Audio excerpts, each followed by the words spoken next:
Hello wives, அனைவருக்கும் வணக்கம். ரிஷபராசினருக்கான March மாதம் முதல் எப்படி இருக்கும்? உங்களுக்கு மிகப்பெரிய அதிர்ஷ்டம் காத்திருக்கிறது. ரிஷபம் கார்த்திகை 2, 3, 4 மாதங்கள், ரோகிணி மிருகசீரிசம் 1, 2 பாதங்கள். கிரகநிலை இதுதான். பஞ்சமஸ்தானத்தில் கேது, ரணருண ரோகஸ்தானத்தில் சந்திரன், பாகிஸ்தானத்தில் செவ்வாய், சுக்கிரன், தொழிற்ஸ்தானத்தில் சூரியன், புதன், சனி, லாபஸ்தானத்தில் ராகு, அயனசேன போகஸ்தானத்தில் குரு என கிரகநிலைகள் உள்ளது. கிரக மாற்றங்கள் 14/3/2024 அன்று செவ்வாய் பகவான் பாகிஸ்தானத்தில் இருந்து தொழிற்ஸ்தானத்துக்கு மாறாரு. 13/3/2024 அன்று சூரிய பகவான் தொழிற்ஸ்தானத்தில் இருந்து லாபஸ்தானத்துக்கு மாறாரு. 8/3/2024 அன்று சுக்கிர பகவான் பாகிஸ்தானத்தில் இருந்து தொழிற்ஸ்தானத்துக்கு மாறாரு. 2/3/2024 அன்று புதன் பகவான் தொழிற்ஸ்தானத்தில் இருந்து லாபஸ்தானத்துக்கு மாறாரு. இதுல இந்த மாதம் முதல் கௌரவ பிரச்சனை உண்டாகும். நீங்கள் நல்லதாக பேசினாலும் எதிரில் உள்ளவங்க அதை தவறாவே பார்ப்பாங்க. மற்றவர்களின் செயலால மன அமைதி கிடவும் வாய்ப்பு இருக்கு. நீண்ட நாட்களாக இருந்து வந்த பிரச்சனை தீரும். தொழில் வியாபாரம் தொடர்பாக அலைச்சல் உண்டாகும். புதிய ஆர்டர் கிடைப்பதில் இருந்த தாமதம் நீங்கும். பணவரத்து திருப்தி வரும். நீண்ட நாட்களாக நிலுவையில் உள்ள பொருட்கள் விற்பனையாகும். உத்தியோகத்தில் இருப்பவங்க மேலதிகாரிகள் சொல்லியபடி நடப்பது நன்மை தரும். சிலர் புதிய வேலைக்கு மாறுவது நன்மை தரும். சிலர் புதிய வேலைக்கு முயற்சி செய்வாங்க. அது கிடைப்பது தாமதமாகலாம். குடும்பத்தில் மனை குழந்தைகளுடன் மனத்தாபம் ஏற்பட்டு நீங்கும். உறவினர்கள் நண்பர்கள் உதவ முன் வந்தாலும் உதவி தாமதமாக கிடைக்கும். சகோதரர்களால் மன வருத்தம் உண்டாக முடியாத சம்பவம் நேரலாம். கவனம் தேவை. பெண்களுக்கு எந்த ஒரு செயலையும் செய்யும் முன்பு அதில் இருக்கும் நல்லது கெட்டதை ஆராய்ந்து பார்த்த பின் அதில் ஈடுபடுவது நல்லது. பணவரத்து திருப்தி தரும். மாணவர்களுக்கு கவனத்தடுமாற்றம் இல்லாமல் பாடங்களை படிப்பது நன்மை தரும். சக மாணவர்களிடம் எச்சரிக்கையாக பழகுவது நல்லது. கலைத்துறையினருக்கு அனைத்து விதமான நிலைகளிலும் நன்மைகளை பெறுவீங்க. எதிர்பார்த்திருந்த வாய்ப்பு வந்து சேரும். புது தெம்புடன் பணியாற்றுவீங்க. அரசியல்வாதிகளுக்கு பொன்னான காலகட்டம். நற்செயல்கள் செய்து அனைவரின் பாராட்டுகளையும் பெறுவீங்க. அரசு வேலைகள் செய்யும் போது கவனம் தேவை. முக்கியமா இந்த மாதம் முதல் பிள்ளைகளிடம் கவனமா எதையும் எடுத்து சொல்வது நல்லது. பூர்வீக சொத்துக்களில் இருந்த பிரச்சனை தீரும். உங்களது காரியங்களுக்கு இருந்த எதிர்ப்பு விலகும். பணவரத்து திருப்தி வரும். மனக்குழப்பம் நீங்கும். இந்த மாதம் காரியங்களை சாதிப்பீங்க. மாணவர்கள் பாடங்களை படிக்க வேண்டும் என்ற கவலை குறையும். சக மாணவர்களின் ஒத்துழைப்பு கிடைக்கும். சாமர்த்தியமா பேசி காரியத்தை வெற்றிகரமாக செய்து முடிப்பீங்க. இந்த மாதம் ஆரோக்கியம் சிறப்பாகவே இருக்கும். குடும்பத்தில் இருப்பவர்களும் மகிழ்ச்சிகரமாக இருப்பாங்க. கடந்த காலங்களில் இருந்து வந்த மருத்துவ செலவு குறையும். எடுக்கு காரியங்கள் அனைத்திலும் சுறுசுறுப்பாக ஈடுபட்டு வெற்றி மேல் வெற்றிகளை பெறுவீங்க. வெள்ளிக்கிழமையில நவகிரகத்தில் சுக்கிரனுக்கு தீபம் ஏற்றி பூஜை செய்ய பணவரத்து பல மடங்கு கூறும். குடும்பத்தில் மகிழ்ச்சி உண்டாகும். அதிர்ஷ்டக்கிழமை திங்கட்கிழமை, வியாழக்கிழமை. சந்திராஷ்டமம் 5, 6. அதிர்ஷ்ட தினங்கள் 25, 26. அதே சமயம் தீராத கஷ்டம் தீர வேண்டுமா? இந்த ஒரு பூ வைத்து பூஜை பண்ணுங்க. வாழ்வில் உங்கள் துன்பங்கள் அனைத்தும் பறந்தோர செய்யக்கூடியது துர்க்கை அம்மன் வழிபாடு. துக்கங்கள், எதிரிகள் பிரச்சனை நீங்க, வெற்றி கிடைக்க, தைரியம் அதிகரிக்க, மங்களங்கள் நிறைய என எந்த பிரச்சனையாக இருந்தாலும் வழிபட வேண்டிய ஒரே தெய்வம் துர்க்கை அம்மனாகும். அத்தனை சக்தி படைத்தது துர்க்கை வழிபாடாகும்.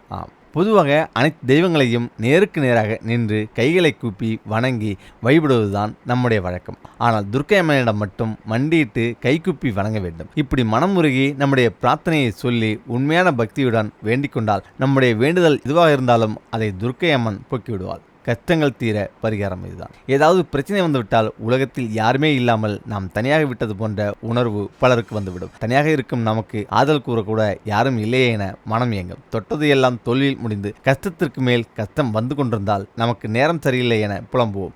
ஆனால் இப்படி தீராத கஷ்டங்கள் வருவதற்கு கர்ம வினைகள் கூட காரணமாக இருக்கலாம். பொதுவாக கஷ்டம் என்று வந்தாலே துர்க்கை அம்மனை வழிபட வேண்டும் என்று சொல்வார்கள். பல நாட்களாக தீராத பிரச்சனை, தீராத நோய், தீராத மனக்கஷ்டம், பணக்கஷ்டம், எதிரிகள் தொல்லை, கடன் தொல்லை, நவகிரக தோஷங்கள், மங்கல்ய தடை, இப்படி எந்த பிரச்சனை இருந்தாலும் ராகு காலத்தில் துர்க்கை அம்மனுக்கு எலுமிச்சையில் விளக்கு போட்டால் தீரும் என்பது அனைவருக்கும் தெரியும். செவ்வாய், வெள்ளி, ஞாயிற்றுக்கிழமைகளில் வரும் ராகு காலத்தில் துர்க்கை அம்மனை வழிபடுவதுதான் பொதுவாக நாம் செய்யும் வழிபாடு. எப்படிப்பட்ட கஷ்டமாக இருந்தாலும் அதை போக்கக்கூடியவள் துர்காதேவி என்பதால் இந்த வழிபாடு அம்பிகை எப்போதும் நமக்கு துணையாக இருக்க செய்யும். முக்கியமாக வீட்டில் துர்க்கை அம்மன் படம் இருந்தால் எடுத்துக்கொள்ளலாம். இல்லாவிட்டால் ஒரு மண் அகலில் விளக்கேற்றி அதையே அம்பாளாக நினைத்து வழிபடலாம். செவ்வாய்க்கிழமை காலை 6 மணி முதல் 7 மணி வரையிலான நேரத்தில் துர்க்கைக்கு 2 அகல்களில் நெய்தீபம் ஏற்றி வைத்து 108 பிச்சி பூக்களை கொண்டு துர்க்கை காயத்ரி மந்திரம் அல்லது துர்க்கை 108 போற்றி ஆகியவற்றை சொல்லி அர்ச்சனை செய்து வழிபட வேண்டும். ஏதாவது ஒரு நெய்வேத்தியம் வைத்து இந்த பூஜை செய்து உங்களின் வேண்டுதலை முன்வைக்க வேண்டும். இந்த வேண்டுதலை 9 செவ்வாய்க்கிழமைகள் தொடர்ந்து செய்து வர வேண்டும். கஷ்டம் தீர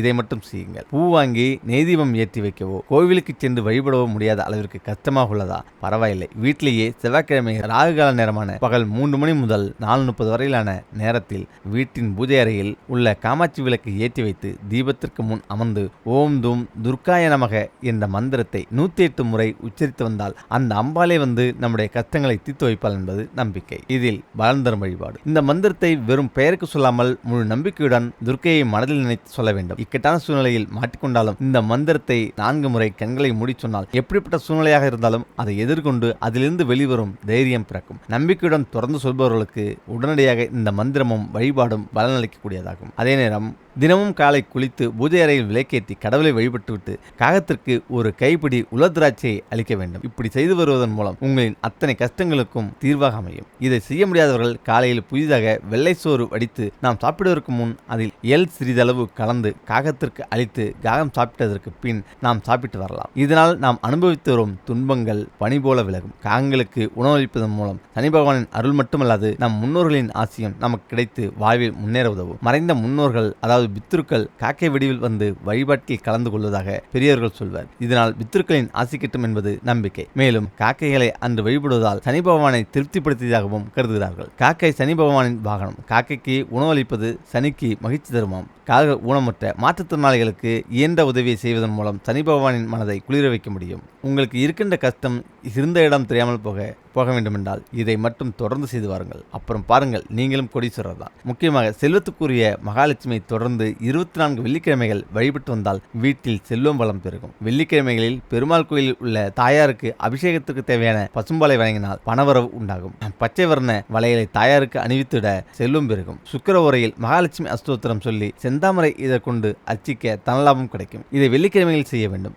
வெள்ளிக்கிழமையில் அரச மரத்தடி விநாயகருக்கு அகலில் 11 தீபம் ஏற்றி 11 முறை வலம் வந்து வழிபட்டால் பணவரவு நிரந்தரமாகும். மேலும் மாலை நேரத்தில் பசுவிற்கு உணவளிக்க செல்வம் சேரும். தினந்தோறும் உங்களின் குலதெய்வத்தை காலையில் பிரார்த்தனை செய்து வர வீட்டில் பணவரவு அதிகரிக்கும். வியாழக்கிழமை மாலை 4 மணி முதல் 5 மணி வரை உள்ள நேரம் குபேர காலமாகும். அதனால் இந்த நேரத்தில் இல்லத்தில் குபேரனை வழிபட்டு வர பணவரவு அதிகரிக்கும். தாமரை திரி போட்டு குபேரனுக்கு விளக்கேற்றி வழிபட்டால் பணவரவு தாராளமாக அதிகரிக்கும். அமாவாசையில் நம் முன்னோர்கள் இறந்த திதியில் தானம் செய்த வீட்டில் திருப்பதி வெங்கடாதளபதியுடன் பார்வதி தாயார் உள்ள படத்தை வைத்து வழிபட்டு வந்தால் பணவரவு அதிகமாகும். சுத்தமான நீரில் வாசனை திரவியம் கலந்து இரு வேளைகளிலும் லட்சுமி மந்திரம் கூறியபடி வீடு முழுவதும் தெளித்திட செல்லும் சேரும். கனகதாரா தோத்திரம் சீசுக்தம் படிப்பதன் மூலமும் அவரவர் நட்சத்திர மூலிகையை பணப்பெட்டியில் வைப்பதன் மூலமும் பணவரவு கூடும். ஓடும் வெள்ளை குதிரை, ஜோடி கழுதை படம் ஆகியவற்றை அடிக்கடி பார்த்து வர பணவரவு அதிகமாகும். வீட்டில் வெள்ளப்புறாக்களை வளர்த்தால் பணத்தட்டுப்பாடு நீங்கும். ஆந்தை வழிபட்டால் பணவரவு உண்டாகும். மற்றும் ஆந்தை படத்தினை தொடர்ந்து பார்த்து வந்தால் செல்வ வளம் அதிகரிக்கும். ஒவ்வொரு மாதத்திலும் வரும் பௌர்ணமி ஒன்று சத்யநாராயண பூஜை செய்து வந்தால் செல்வங்கள் பெருகும். மேற்கூறியவற்றை இடைவிடாது செய்து உங்களின் வாழ்க்கையை மகிழ்ச்சியானதாக மாற்றிக்கொள்ளுங்கள். அதே நேரம் முக்கியமாக கவனிக்க வேண்டியது, இந்த 5 பொருட்கள் வீட்டில் இருந்தால் பண கஷ்டம் ஏற்படும். வீட்டில் கணவன் மனைவி 2 பேருமே வேலைக்கு செய்கிறார்கள், ஆனால் வாங்கிய சம்பளம் வீட்டில் தங்க மாட்டது என்று கவலைப்படுகிறவர்களின் எண்ணிக்கை அதிகம். பண கஷ்டம் சரியாவதற்காக ஆன்மீக ரீதியாக பரிகாரம் செய்கிறார்கள். சிலருக்கு பலன் அளித்திருக்கும், சிலருக்கு பலன் அளித்திருக்காது. முக்கியமாக வீட்டில் உள்ள சில பொருட்களால் பண கஷ்டம் ஏற்படும். அது என்னென்ன பொருட்கள் என்று பார்க்கலாம். வீட்டில் உள்ள சில பொருட்களால் நேர்மறை ஆற்றலும் ஏற்படும், எதிர்மறை ஆற்றலும் ஏற்படும். எதிர்மறை ஆற்றல் நிறைந்த பொருட்கள் இருந்தால் பண கஷ்டம் ஏற்படும். மேலும் பணவரவு அதிகரிக்காமலும் இருக்கும். அவை என்னென்ன பொருட்கள் என்று இப்பொழுது பார்க்கலாம். உடைந்த கண்ணாடி. வீட்டில் உள்ள கண்ணாடி எங்கு வைத்திருந்தாலும் அந்த கண்ணாடியானது உடைந்த நிலையில் இருந்தால் அதை வைத்திருக்கக்கூடாது. கண்ணாடியில் சிறு கீறல் இருந்தாலும் அதை வைத்திருக்கக்கூடாது. வீட்டில் உள்ள கண்ணாடி மட்டுமல்ல, வண்டி கண்ணாடி, கார் கண்ணாடிகளும் உடைந்த அல்லது கீறல் இருந்தாலும் அகற்றிவிடவும். காலணி. வீட்டில் பயன்படுத்தாத காலணிகள் இருந்தால் வைக்கக்கூடாது. மேலும் கிழிந்த நிலையில் உள்ள காலணி அல்லது பழைய காலணி போன்றவற்றை வீட்டில் வைத்திருக்கக்கூடாது. இதுபோல் வைத்திருந்தால் வீட்டில் பணக்கஷ்டம் ஏற்படும். கடிகாரம். ஓடாத கடிகாரம் இருந்தால் கழட்டிவிடவும். இல்லை என்றால் கடிகாரத்தை சரி செய்யவும். நீங்கள் கைகளில் கட்டியிருக்கும் கடிகாரமும் ஓடாமல் இருக்கக்கூடாது. நாற்காலி. உடைந்து போன நாற்காலி, டேபிள் போன்ற எந்த பொருட்களும் வைத்திருக்கக்கூடாது. உடைந்த பொருட்களை வைத்திருந்தால் வீட்டில் உள்ளவர்களுக்கு மருத்துவ செலவு ஏற்படும். அதுபோல் கட்டிலுக்கடியில் பயன்படுத்திய பொருட்களை வைத்திருக்கலாம், ஆனால் பயன்படுத்தாத பொருட்களை கட்டிலுக்கடியில் வைக்கக்கூடாது. துடைப்பம். தேய்ந்து போன துடைப்பத்தை வீட்டில் பயன்படுத்தக்கூடாது, வைத்திருக்கவும் கூடாது. புதிய துடைப்பம் வாங்கி பயன்படுத்தாமல் இருக்கக்கூடாது. துடைப்பம் மற்றும் ஒட்டடை குச்சி போன்றவை அடுத்தவர்களுக்கு கடனாக கொடுக்கக்கூடாது. மேலே கூறப்பட்டுள்ள இந்த 5 பொருட்கள் வீட்டில் இருந்தால் அகற்றிவிடவும்.